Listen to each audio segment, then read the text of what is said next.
Hi and welcome to Rhonda Live. On the show today, after years of operating under a one-size-fits-all funding formula, Ontario's elementary schools are in serious decline. That's the conclusion of a new report from the parents group People for Education. The report shows that the funding formula implemented by the province 5 years ago to ensure that all schools were treated equally has been nothing short of a failure. Art, music, physical education, and even access to psychologists and social workers have decreased seriously over the past year. And adding fuel to the fire, the implementation of tax credits for parents who send their children to private schools. The controversial June 2001 legislation is being phased in over 5 years. The credit will eventually be worth up to $3,500 by the year 2006.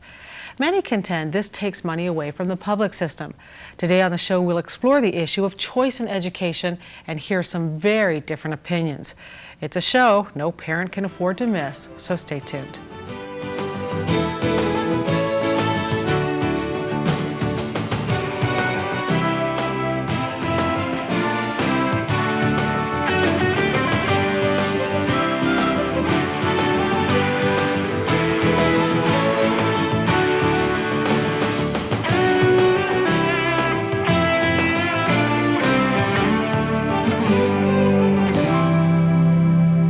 Joining us in studio this afternoon, Robert Vaughan. He's the education critic for the Freedom Party of Ontario. Robert, thank you so much for joining us. Thank you for having me. How much choice should parents have when it comes to educating their kids? And not just choice on where to send their children, but also where their dollars go. They should have every choice that's available to them. I think we should, especially with the new funding formula, the problems that we're having in education, we see it being paralleled in the healthcare system. We should really start to question what is the role of government in education. And it's the Freedom Party's position, of course, that the government has very little role in education, or should have very little role in education. If anything, it should be to perhaps help those students who cannot go to the school of their choice, maybe subsidize the students, rather than create a system and subsidize a system. How can you say that the government should have very little role in education? Well, I think people should actually look at history to find out that the government was not always involved in education. Actually, it started off privately with very large companies, factories wanting to give a benefit to their employees by educating their students in a systematic and standardized way. The government took that over not too long ago, maybe about 150 years ago here in Canada, to varying degrees. And the purpose of the government taking over education originally was to prevent American influences in the education of children here in Canada. And I think that that's still the purpose of education, public education in Canada is politically motivated. I was a trustee on the London Board of Education. I was a trustee on the Thames Valley District Board of Education until recently. And I can tell you unequivocally that the purpose of the public school system is political in motivation. It is rarely to teach children the skills and knowledge they need to survive and to live in society and to be good members of society. It is replete with training in such higher order concepts such as pollution, recycling, race relations. I'm teaching an 8-year-old about race relations and things of that nature, and ethics, and very politically motivated. Not to say that those things are necessarily bad to teach a child, but it is, in my perspective, the purview of a parent and a family to teach children such things as ethics and morality and how to behave in society. Well, Robert, if you had your way, what sort of model would you envision? If you say that the government should have very little role in educating our kids, what would happen? Would we have a series of private schools, or would everybody be homeschooled? I have great faith in humanity to fill any need that's required out there. And if the education system was open to the public or marketplace, as it should be, then you would see a very quick filling of any gaps that took place in education, whether it be the kind of curriculum that's taught, the methodology that's used for teaching children, for example, whole language versus phonics. But wouldn't that just open up the door, though, to another agenda? Maybe not one that's politically motivated, but... Perhaps so, but the thing is, an agenda driven by corporate Canada. You may be right in some cases, but the thing is, and this is the crucial point, it is then the parents' decision to either accept that or not.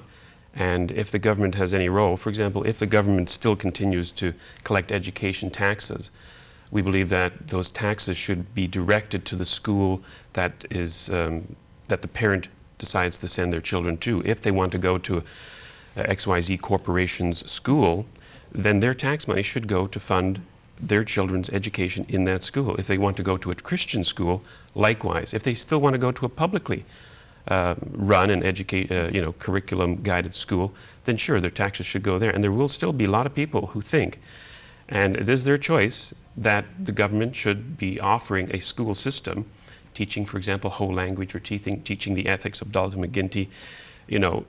If they want that, that's fine. Their taxes can go to that school. And that's a much more fairer, honest system than one size fits all. Okay, I want to talk to you more about that, but first we're going to take a short commercial break. Don't go away. We'll be right back with more Rhonda Live after these messages. Stay tuned.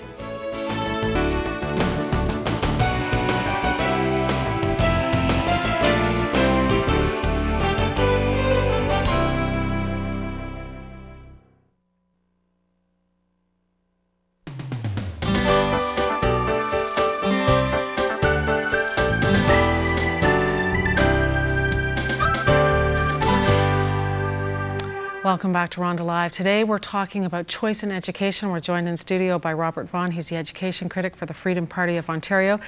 And Robert, a very provocative statement. You say you don't see why there's any need to have a public education system at all in the province of Ontario or any other province. That's true, and I think if you look at the upset that people are having today with not only the cost of a public education system, the salaries that, for example, teachers make, the bureaucracy, it's an over-bureaucratic system, the quality of education. I think it was back in 1991, a report that showed that fully 17% of all high school graduates, emphasis on that word, they've graduated, were functionally illiterate out of the public education system in Ontario. 17% were illiterate, and yet they graduated. That tells us something. There's something drastically wrong with the public education system.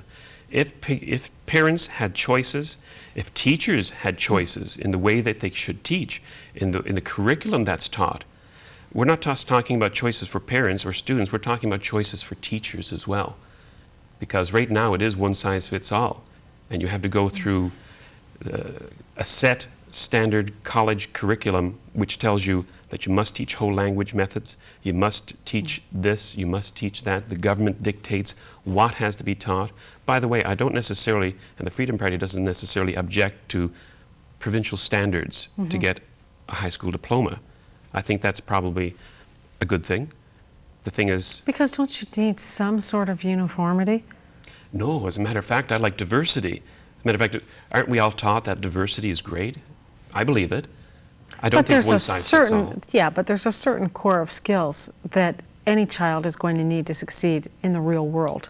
Isn't it interesting that we leave it to bureaucrats and politicians to say that, okay, we're lacking computer people, so let's go out there and teach everybody computer skills, which in a marketplace means that you're going to glut the market.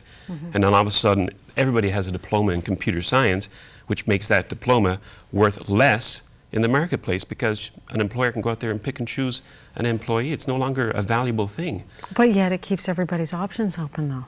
Actually, it restricts their options. If the government and the school system is dictating that, okay, we need more laborers, we need more engineers, and puts a lot of students through these programs, again, it's glutting the market, it's restricting their choices. They've gone into a career path that's been dictated by society, by the government, by politicians, by bureaucrats, when perhaps their hopes and aspirations and dreams was to be something else.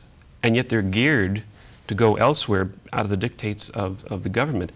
I think people should be free to choose their curriculum, choose their path in life, choose the way that they're taught. Parents should be able to choose this. It's a fundamental... I can go out and buy a tie or a suit or shoes, a myriad of choices. myriad of costs, But myriad just- of qualities. of course. And yet we leave something as essential as education into the hands of a government. But they just- couldn't even run a hot dog stand. Just because, yes, but just because you're a parent doesn't mean that you're going to make the best choices for your children and that you're going to choose wisely. So certainly there should be some sort of standard. It's true that parents do make bad choices. That even private schools and public schools should have to meet those education standards. Standards is one thing. Telling teachers how to teach is another. Telling parents what their children should be taught is another. And remember, I do agree with you that parents can make bad choices, but I know for a fact that governments can make bad choices as well. So, given the choice, I would much rather see the choices made by the parent who has a vested interest in that child versus a bureaucrat who does not. Do you think the Conservative government is on the right track in terms of what has proven to be very controversial legislation, giving tax credits to parents who send their children to private schools? It's being phased in over 5 years. It'll be worth something in the area of $3,500 by the year 2006. Certainly a step in the right direction. I give them kudos for that, though I cannot foresee the Conservative government of today ever implementing choice in education, allowing parents to direct that tax, the rest of their tax money to the school of their choice. Remember, they're still going to be paying a lot of their taxes to educate other people's children, to educate their children in a system that they may not want to have. We still only have one system, really, even with that tax credit. But doesn't every functioning member of society have an obligation to educate our children? I don't necessarily think so. I think it's the parents' obligation to make sure that their children are taught. See, it used to always irritate me as a single person working hard, paying a lot in taxes, that I had to pay education taxes because I didn't have any children. Well, now, I'm expecting my first child, and I'm glad that there's a public education system. Well, that's good. I'm happy for you that you're glad that it's a public education system. You're going to be obviously taking benefit from the fact that everybody's out there paying taxes, working hard to make sure that your child gets an education. I have children. I have them in the public education system. They used to be in the Montessori system, where I set them off the first few years to make sure that they will get the fundamentals that I knew that the public system lacked. They were taught to read and write. They were taught phonetically. They can read and write anything. So, but that's a choice that I made, and having a child is a choice that you make. To put that burden of raising your child, of educating your child on others, I just think is wrong. But others are the ones who are going to benefit. When this little guy grows up to be a productive taxpayer, they'll benefit. It'll be his tax dollars that are helping, fund home care or the healthcare system. It's funny that we look at children as potential taxpayers. We look at children as... We're all potential taxpayers. Yes, we look at children from our own perspective. I mean, if I was a government employee or a politician, which I guess I am, that you look at your little dividend, your child as a potential benefit to you and to society. But do we have that right? Do I have the right to look at your child and say, there's a potential taxpayer there? There's somebody who I can employ perhaps in the future. If I'm going to benefit from your child's education... Ultimately, though, collectively as a society, though, I mean, it sounds really harsh when you bring it down to the individual. It sounds really harsh to talk about my baby as a taxpayer. But collectively, these are the discussions that we have to make, or as a society, we're going to falter. I think we really have to look at the fundamental of why we have government in the first place. It's my point of view that we have government to protect people's freedom of choice, to protect their rights. It's only recently that government has been used as a be-all to end-all. I want this, I want that, government must provide it. I disagree. I think we should really fundamentally have to look at what is the nature of government, because remember, government is by nature force. And that's what we're talking about here. We're talking about other people forcing you to conform to their standards, to their morality, to their ethics, to their ideas of what your child in the future should be doing. And I just disagree with the use of force in that way. Force should be a defensive mechanism, not something that you should go out there and force people to do things against their wishes. I'm forced to take a commercial break right now, but don't go away. We'll be back with more Rhonda Live after these messages. Stay tuned.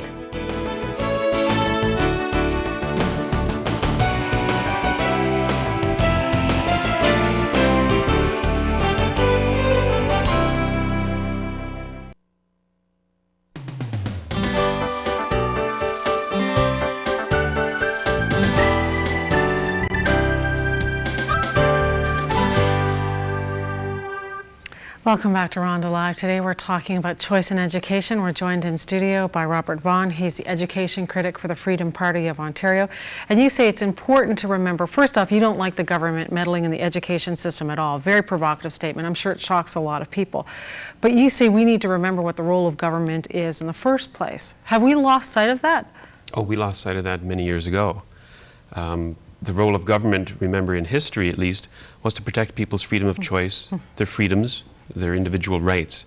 That's what governments were constituted to do, to protect people. Now we look at governments to provide for people, to provide for their health care, to provide for their education, to provide for their old age, to provide for their babysitting. And as a provider, I think they're doing a lousy job.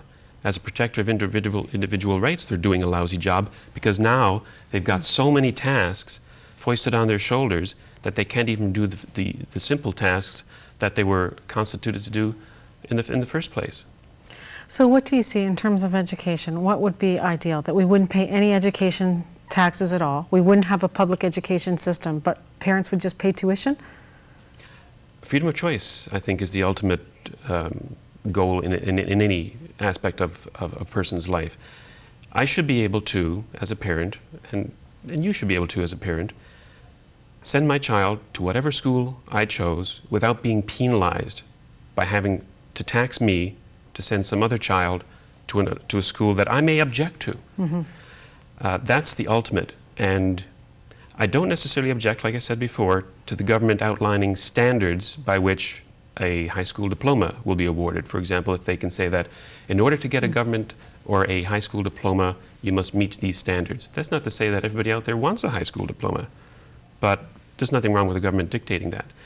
There's also nothing necessarily wrong with the government providing education for those who cannot afford it. Because that's what worries me about your model. Is, you know, it's fine if you're making $200,000 a year, you can send your child, you know, to the college or university or elementary school of your choice and pay the tuition. Private school is no problem. But what about the poor guy who's just barely making ends meet? That's me. And actually, I could still afford to send my children to a Montessori school for a few years to get the basics that I knew that they would need to have before going to public school. I am what you might call lower middle class. I'm the poor guy trying to make ends meet, and I believe that this is the way that I want my child taught, and I'm willing to make the sacrifices in other areas of my life to make sure that I can afford something like that. But for somebody who's scraping by on a minimum wage true. job or on social assistance, which I'm sure is like another hot flag item for you that we're not going to talk about today. I mean, the choice isn't tuition.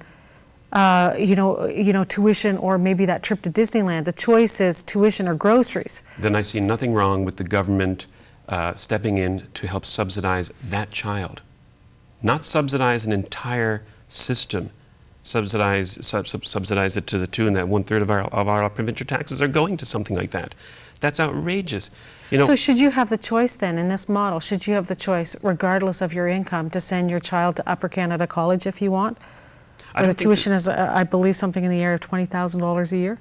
I think that there can be ways for the government to come in and by various, perhaps, loans, credits, allow a parent to send their child to whatever school that they wish, knowing, of course, that at the end of the day, that parent or that child will have to pay back for the education they receive. Oh, but still, that again, though, that's creating a two-tier system. We have a two-tier system today. The rich people do send their children to Upper Canada College. The rest of us poor slobs have to go to the public school system. So we have two tiers as it is today. What do you see as the biggest problem with the public school system? It's become a bureaucracy. It is totally politically driven, and that, I think, is the biggest problem. It is too expensive. It doesn't teach. What it does teach is in disagreement with many of the values and ideas that parents want their children taught. And they're producing a lot of students who simply don't have the skills and the knowledge to succeed in society. And it's because of the bureaucracy. It has become a system. You know, as a trustee, we once sat down and had a meeting I was a rather controversial trustee. I can the imagine. other trustees, Boy, that surprises me, Robert. the other trustees actually got around. We had a meeting, and the question was, what does it mean to be a trustee? And to a person, they all decided that to be a trustee meant to promote the public education system, which was strange. I thought it was to represent your constituents. I thought it was to represent taxpayers, to represent parents, to help children. It wasn't to a person, it was to promote a system. And I think that's where we've gone today. Is we have a bureaucracy that is a system that cannot die, that probably will never die. And I agree that we're talking pie in the sky here, perhaps, but I don't think we should lose sight of the fact that there are alternatives out there. We should rethink government, we should rethink their role in education, and we should give people choice. Well, as a trustee, you have a unique perspective on this. How much input do parents have in terms of curriculum choices or how their children are taught if their children are within the public school system? Almost none whatsoever, almost. And I say that because there are, if you agree with the, I hate to put labels on things, but if you agree with the liberal, left, devil-may-care curriculum that we have in the schools today, then you're going to see your voice heard when you go to an education meeting or if you lobby Queen's Park. If you don't, then you will not be listened to at all. You will be, as a matter of fact, you will be ridiculed. A lot of people out there, a lot of parents, perhaps even from the Christian perspective, who go there and want to see sex education toned down, for example, or abstinence-based, or they disagree with a particular book that's being taught to the child. They are not only rejected, they are in fact, oftentimes ridiculed. And it's quite a harrowing experience as a trustee to sit down who sympathizes with these parents. I may not necessarily agree with them, but I sympathize with them. Treated in such a shoddy fashion by their elected officials and by the system that they supposedly pay into and hopefully get a benefit out of. It's quite tragic, and it's going on every single day. Robert Vaughan, our time is gone, but thank you so much for joining us. It's been a pleasure talking to you. It was my pleasure. Don't go away. We're going to continue this conversation talking about choice in education when we come back right after this.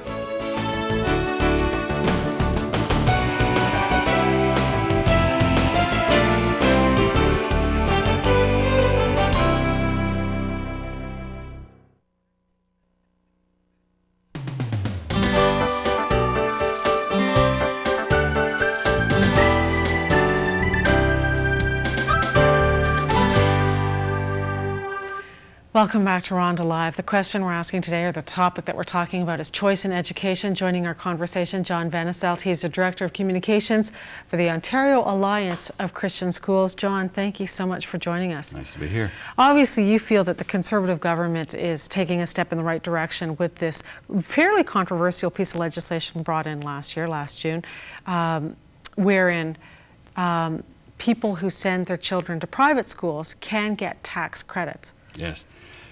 I'm a firm believer that parents are the primary directors of the education of their children, and I think this government legislation encourages parents to get involved with the education of their children. Especially lower income multi-child families will be really helped by this tax credit when it's fully implemented. Yeah, I think they're doing the right thing. Is it irritating to you though, John, that they're taking 5 years to phase it in? Because right now it's pretty paltry sum. It is. This year, 10% of a tuition, it's not going to be very much. I think governments often do that unless they are in an emergency situation. They often find themselves staging implementation of a project, and I think it's all right as long as this government, of course, is elected again next time. Ultimately, by the year 2006, just in time for our little guy to be going to school or thinking about it, ultimately by the year 2006, with our tax credit is worth up to $3,500, will that go far enough? How many people will be able to access that $3,500? Well, presently there are about 100,000 students attending independent schools in the province, and if the national averages hold, that's about 50,000 families. So presumably those people, if their schools, the schools their children attend, if they provide the information that's required under the tax credit regulation, they should all be able to access that. Would it have been better though if each child were given, let's say, the cost of educating each child is I'll just pick an arbitrary sum, say $2,500 a year. Would it be better if that were determined at the provincial level and that $2,500 just followed the child and went to the school where they attended? I would think that if, first of all, the cost of education is about $7,000 as determined by the government, about $7,000 I'm just per picking student. an arbitrary sum.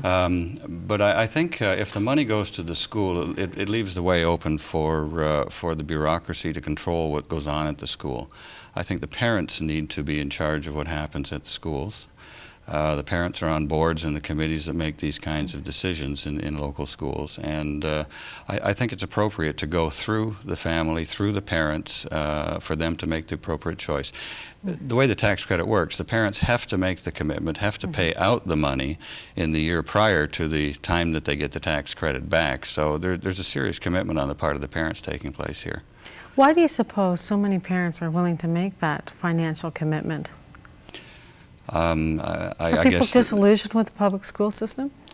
I wouldn't say so. There hasn't been any big rush for the exits when this tax credit was announced. I think most of the people who are interested in a different type of education, whether it's faith-based or pedagogically based, such as Montessori or Waldorf, or in some cases the socioeconomic factors come into play, or boarding school comes into play.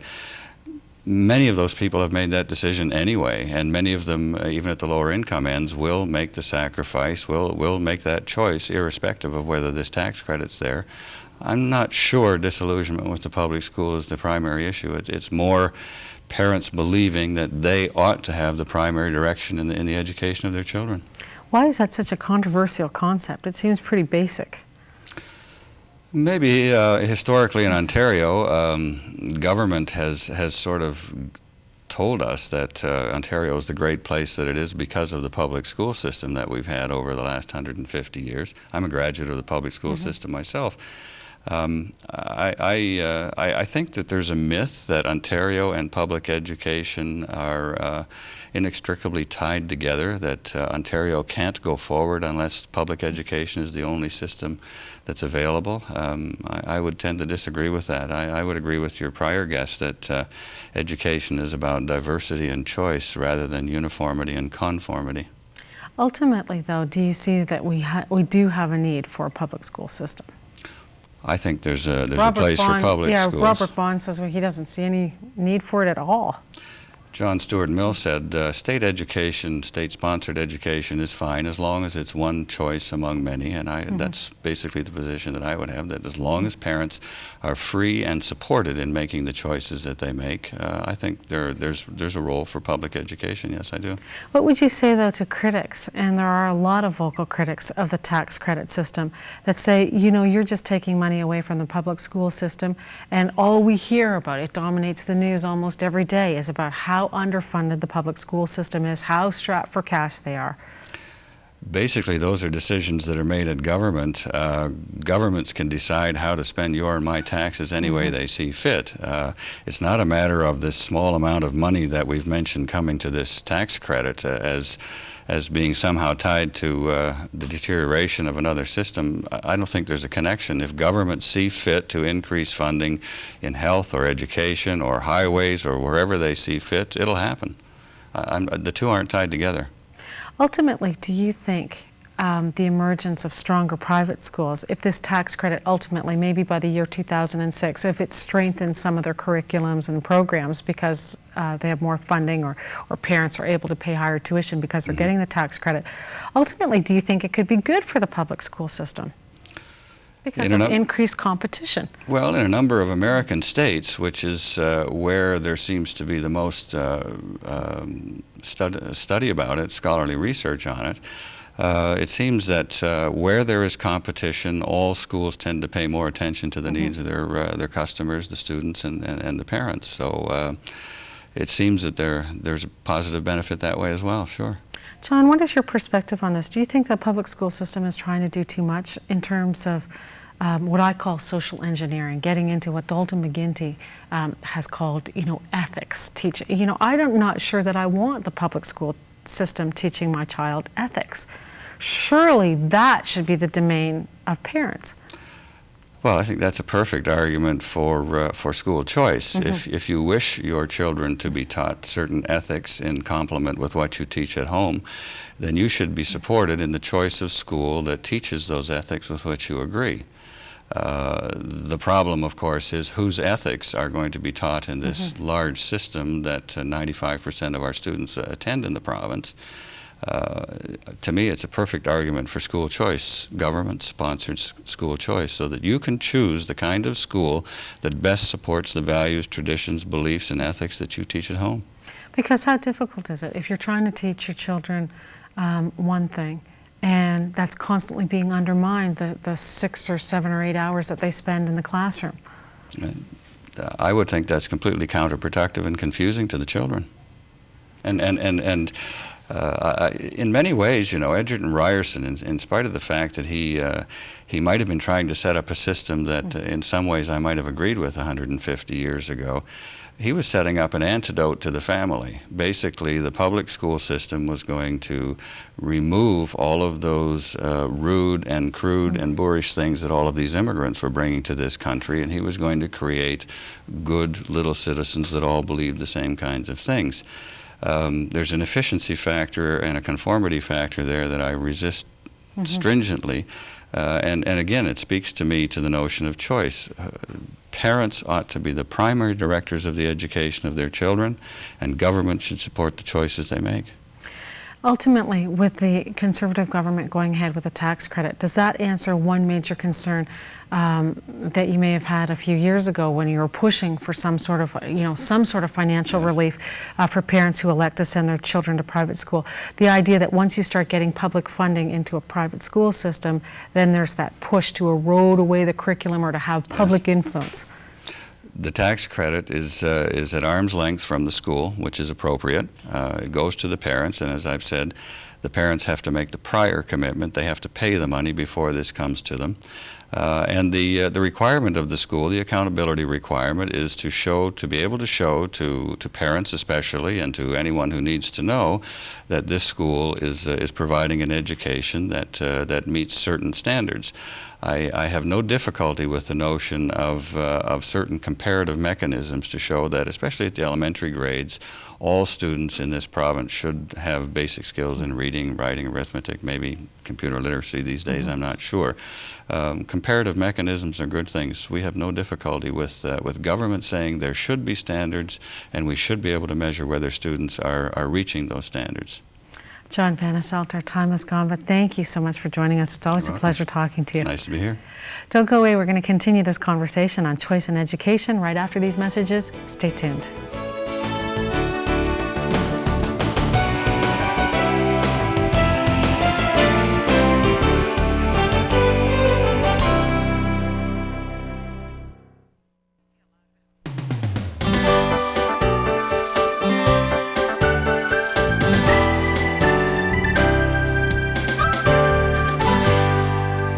My next guest today says that a public education system is the cornerstone of a democratic society, and she says that tax credits for private schools erodes that cornerstone somewhat by taking money away from the public system.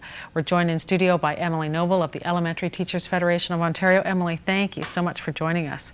Thank you very much for inviting us. Are you getting a little bit weary, not just in the conversation that we've been having this afternoon, but I mean, it has become so popular almost. It has become almost like an Ontario rite of passage to take pot shots at the public school system. Are you getting a little bit tired of it?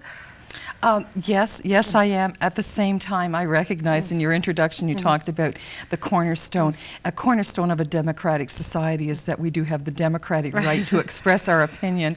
And despite what people say about the government, and I may have some serious objections to what government is doing, the reality is we do live in a democratic society and we do have a right to speak out, and that is the strength of whether it's speaking out in terms of health care, education, the highways and those things, and that's the strength of a democratic society. Why do you say that a public school system, though, is the cornerstone of that democratic society? I believe it's the cornerstone because as a responsible citizen in the society, there must be a public system that everyone and the right to attend, to go to. Everyone has the right to have health care. Everyone has the right, and I believe that those are democratic principles, principles within a democratic society. And I believe that those are things that we as a society value. Ultimately, though, what's happening with the public school system? We've heard so many stories about how underfunded school boards are and how cash-strapped they are this school year. They certainly, the boards really are cash-strapped. I'm pleased that the new Minister of Education, Elizabeth Whitmer, has announced that they are looking at the funding model. She said they've listened to parents, they've listened to teachers, they've listened to educators, and they are going to look at boards, and they are going to look at review the funding model, because they recognize that there are things that are eroding the education system. And eroding quickly, particularly in the last 5 years. The parents group, People for Education, found a really disturbing trend in the past 5 years. You know, a decline in music teachers, in art teachers, in phys ed, a decline in access, a marked decline in the last 5 years in public schools' access to psychologists or even social workers. How frightening is that? Well, it's very frightening for me as an educator. I teach in Sault Ste. Marie. I'm on leave right now, and the board had to reduce guidance counselors, and those were the people that, if there was a child at risk, parents knew that they could talk with the guidance counselor and get some assistance, and those have been eroding. Yes, it is a real concern, but I think that the concern we have too with the public education system, as you say, is it's been significantly eroded by finances, but it doesn't help sort of to peck away at it and then spend money elsewhere. Let's support a public system that we value, that everyone has a right to attend. Choices, yes, I don't disagree that parents, if they want something else, have a choice. But I do believe that in a democratic society, we have a responsibility to contribute to one universally accessible public system that's, as I said, that's accessible and everybody has a right to attend. But who's to say, though, that these tax credits, Emily, will take a dime away from the public school system? Well, there's a certain pocket of money, and that's the education funding. Those tax credits are taken out of that block of money. It's not in addition to the amount of money. It's part of the whole package in terms of the Ministry of Education's budget. So in fact, it does erode. It's taken away out of the block of money, so it does erode the public system. But why would that erode the public system any more than, let's say, if the government of Ernie Eves decided to build a new highway at an expense of like $40 billion? Well, with the highway, what Ernie Eves would probably do is it's not going to happen. It's not going to happen, by the way. I was just using that as a hypothetical. No, but well, you may not be so far off. But we believe that anything that takes money away from a public system, if people want to have choices, they can pay for their choices after. But there must be a system that's supported and valued by society and government. But how fair is it, though, if you have children, particularly if you have more than one child, and you want to send them to a private school because a public school is just not addressing your needs at all. And it's almost, you know, in the past, the tax credit is helping to address this, but right now it's still a very small, paltry sum compared to your overall tuition costs. In the past, it's been that you've had to fork out the tuition, you know, sometimes, you know, even in the elementary schools, something like, you know, $7,000, $8,000, $9,000, $10,000 a year per child. And these are in after-tax dollars. So really that's the equivalent of, you'd have to earn like probably an extra $15,000 to $20,000 to be able to pay that out. And then on top of that, you're paying education taxes. I think that's a privilege and the right of living in a democratic society and the responsibility in a democratic society. I am an aunt to 10 nieces and nephews. I don't have any children myself. I do, however, believe that it is my responsibility in a society to contribute to the health care for my parents. God rest their soul, they're dead now, but needed the health care. I believe it's my responsibility to contribute to a publicly funded education system so that my neighbor's child who's a special needs child needs that special, and that I contribute to help those, because those are going to be the children that are going to be pushing me in my wheelchair in another 20 years. And I think it's part of what we all do. We take responsibility in a civil society and a democratic society, and I believe it's my responsibility to contribute to that. I also believe that if my sister wants to make a choice and send her child to a private school, she has every right to do that, but she also has a responsibility to contribute to the society as a whole as well. So you think on the whole then this tax credit system is going to be dangerous? It's going to be detrimental, at least, to the public school system. It erodes the money that boards have now to put supports there, whether it be the musicians, the library programs, those kinds of things. And anything that erodes a public education system, I think, is a danger to us in terms of society. And then it becomes just another argument when the public school system becomes so badly eroded. It becomes another argument for why we need private schools. Yes, yes. Where you have the teacher librarians, you have the musicians, you have the art teachers. And those are the kinds of reasons, actually, that parents send their children to private schools for those kinds of extra kinds of things, yes. Emily Noble, our time is gone. Thank you so much for joining. Thank you very much for inviting us. Don't go away. I'll be right back with more Rhonda Live after these messages, so stay tuned. We've been talking today about education, and on a related note, the more things change, the more they seem to stay the same.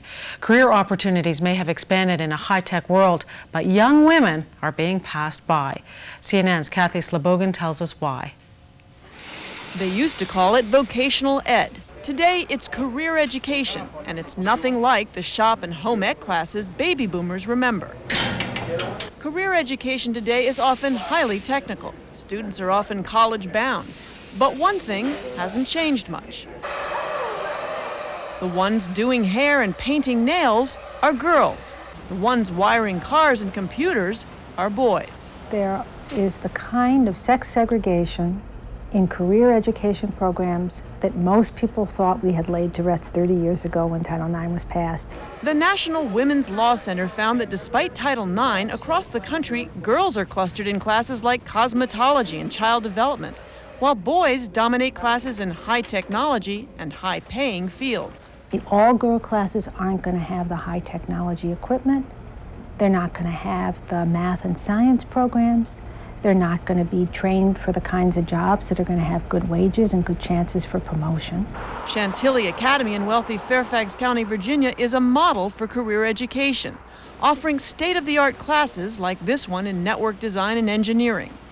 But out of 90 students in the class this year, only one was a girl.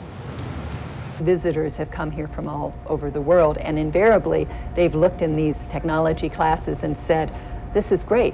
Where are the girls?" Students here say girls often feel unwelcome in classes dominated by boys. There is a lot of guys, and they like to be macho about it. I know this, I know that. Girls really fear being ostracized by the guys in their class, especially if they're the only girl. These girls are pioneers. Most are in an all-girls computer class the principal started to make it easier for female students. They say the message that computers are for guys starts early and can come from the teacher. I just remember being in the 4th grade, and whenever the VCR was broken, she would call a guy up to class, call a guy up to fix it, It's that stereotype. Teachers think, well, because you're a guy, you're going to be interested into that, getting into the technical stuff, the computers, the tech classes, while the girls, I think they're more well, what about culinary arts or cosmetology? 98.6. Girls who choose those classes may not realize the consequences of their choices, getting left behind in the new economy. We've talked to young woman after young woman, parent after parent, who said, if only I had realized what the implications would be of this choice, I wouldn't have made it. As for these girls, they couldn't be happier with the choice they made. I got a lot out of it. I mean, I know what I want to do now, and it's exciting. By the end of the year, I was really shocked about what I knew. I basically could fix a computer from scratch. You don't need to go to a man to take care of your technical needs. You can fix it yourself. The National Women's Law Center is asking the federal government to investigate career education programs. At a minimum, critics say schools should make girls more aware of their choices and aware of the consequences for what they choose. Kathy Slebogan, CNN, Washington. Don't go away. I'll be right back with more Rhonda Live after these messages. Stay with us. Finally today, Edgar Bruce's garden is a success this year. The Florida man grew a 132-pound watermelon in his backyard. CNN's Dave McDaniel brings us his story. Moving day at Edgar Bruce's house, a bit unusual. It's certainly not that Edgar's too lazy to carry his watermelon to the house. It's huge, 132 pounds. His biggest melon ever. That's how you get them to the house. Oh yeah, I've been doing it for 50 years, I guess. Talk about a guy who loves gardening. Lots of grapes out here, and it's one of the sweeter, better grapes. Grapes for wine, sugarcane for syrup, bananas, citrus, pumpkins. If you can grow it, Edgar Bruce does, for fun. The big, huge watermelons, his latest challenge. I saw the seed in the Walmart, and they said they'd grow to 200 pounds, and I didn't believe it.